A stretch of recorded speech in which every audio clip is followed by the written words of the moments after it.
Welcome back to Module 2. In our last lecture, we introduced the physical architecture of the metal halide perovskite crystal. We established that the ABX3 lattice, specifically the corner-sharing lead halide octahedra, is responsible for the incredible electronic band structures that make these materials world-class solar absorbers. Today we are going to dive deep into a foundational concept for designing these materials, the Goldsmith tolerance factor. This is the mathematical rulebook that tells us which combinations of atoms will actually work and which will fail. Think of this as the master architectural blueprint that prevents us from wasting weeks in the laboratory on materials that are physically impossible to build. In this lecture, we move from simple observation to active mathematical prediction. We are no longer just looking at crystals. We are learning the laws that govern their very existence. Think of the perovskite structure as a sandbox, where we can swap out the A, B, and X sites to tune the bandgap of our solar cell. This flexibility is why perovskites are the fastest-growing solar technology in history. However, we are limited by steric pressure. Essentially, size matters. If the organic molecule in the A site is too large, it creates massive internal pressure that literally shatters the three-dimensional corner-sharing bonds, forcing the material into a series of stacked two-dimensional layers. Conversely, if the A site cation is too small, the surrounding octahedra will forcefully tilt and rotate inward to fill the empty vacuum. This tilting is not just a visual change. It destroys the electronic orbital overlap between the lead and the halide atoms, leading to poor charge transport and low efficiency. To maintain high performance, we must navigate the narrow path between a perfect cubic state and these functional failures.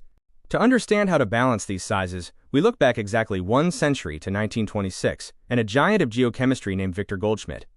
He recognized that the stability of this specific crystal structure was not governed by complex quantum chemistry, but rather by simple hard sphere geometry. He realized that atoms behave like solid, rigid balls, and they must fit together in a very specific way to stay stable. This was a revolutionary shift in thinking that brought classical physics into the world of mineralogy. His goal was simple, and remains our goal today: to use a mathematical formula to predict whether a material is stable before we ever put on a lab coat, or begin the expensive and time-consuming process of wet chemistry synthesis.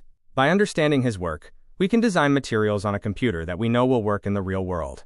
Goldsmith defined this geometric stability using a dimensionless parameter called the tolerance factor, denoted by the lowercase letter t. Let's look at the central equation. The tolerance factor, T, equals the sum of the radius of the A site plus the radius of the X site, divided by the quantity of the square root of 2, multiplied by the radius of the B site plus the radius of the X site. The key variables here, radius A, radius B, and radius X, are the Shannon ionic radii of our constituent elements. These numbers represent the exact physical space these ions occupy when they are packed inside a crystal lattice. If you look at the diagram on the slide, the equation is simply comparing two critical diagonal distances. The numerator represents the physical distance from the center of the A site molecule to the edge of the halogens. The denominator represents the physical geometry of the B site metal, stretching out to those exact same halogens. In a mathematically perfect world, the tolerance factor equals exactly 1.0. In this geometric ideal, every atom touches its neighbors perfectly, much like billiard balls packed tightly in a box. When the numerator of our equation exactly equals the denominator, we achieve a perfect undistorted cubic lattice. This is the gold standard for high-performance solar materials, because a perfect cubic structure allows for the most efficient movement of electricity through the lead halide framework. Any deviation from this 1.0 value tells us that the atoms are beginning to push or pull against one another. Even a small change in this decimal can be the difference between a record-breaking solar cell and a piece of glass covered in useless yellow dust. Of course, very few materials are mathematically perfect. So how much deviation can the crystal tolerate before it breaks? By calculating T, we can predict the exact phase of the material. If our calculated quartz T is strictly greater than 1.0, the A site is physically too big. As we discussed, the structure shatters into two-dimensional layered sheets. If our calculated quartz drops below 0.8, the A site is far too small. The octahedra tilts so severely that the material undergoes an orthorhombic distortion, often dropping out of the perovskite phase entirely into a non-photoactive yellow phase. Therefore, for a highly stable three-dimensional photoactive perovskite to form, our calculated tolerance factor must fall strictly within the green zone you see on the slider, strictly between 0.8 and 1.0. However, the tolerance factor is only half of the story. There is a second geometric constraint we must satisfy called the octahedral factor, denoted by the Greek letter mu. While the tolerance factor looks at how the A site fits into the cage, the octahedral factor focuses specifically on the local building block of the perovskite, the octahedron itself. Mu is simply the radius of the B site atom divided by the radius of the X site atom.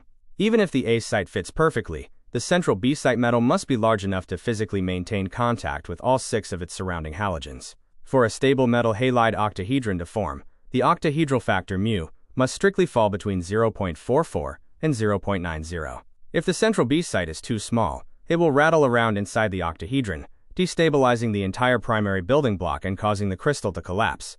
Let us put this theory into practice with a real-world case study. We are going to calculate the stability of the most famous hybrid perovskite, methylammonium lead iodide. First, we gather our ionic radii data, measured in angstroms. The radius of methylammonium is 2.17. The radius of lead is 1.19. And the radius of iodine is 2.20. Let's plug these into our tolerance factor equation. For the numerator, we add the A and X sites. 2.17 plus 2.20 gives us 4.37. For the denominator, we take the square root of 2, which is approximately 1.414, and multiply it by the sum of lead and iodine, which is 3.39. This gives us a denominator of 4.79. When we divide our numerator of 4.37 by our denominator of 4.79, we get a final tolerance factor of approximately 0.91.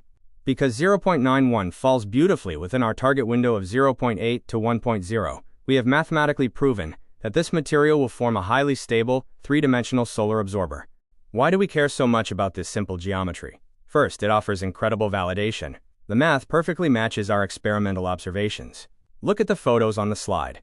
The black film on the left is our perfectly stable methylammonium lead iodide. The yellow film on the right is a material whose tolerance factor fell outside the safe window, causing it to collapse into a distorted insulating phase.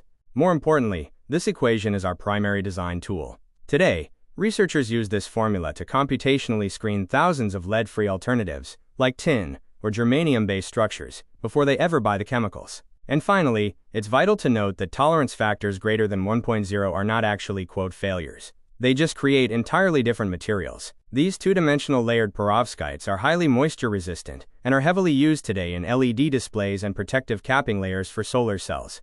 Let us wrap up with our key takeaways. The ABX3 crystal structure is ultimately a geometric puzzle. To keep that puzzle stable and photoactive, your tolerance factor T must stay between 0.8 and 1.0. Additionally, your octahedral factor mu must stay between 0.44 and 0.90. Now that we understand the physical rules that govern the stability of these materials, we can finally start playing in the sandbox. In our next lecture, Lecture 2.3, we will dive into compositional engineering. We will learn how intentionally mixing different halogens and organic molecules allows us to change the color and completely tune the bandgap of our solar cells. Thank you for your attention, and I will see you in the next lecture.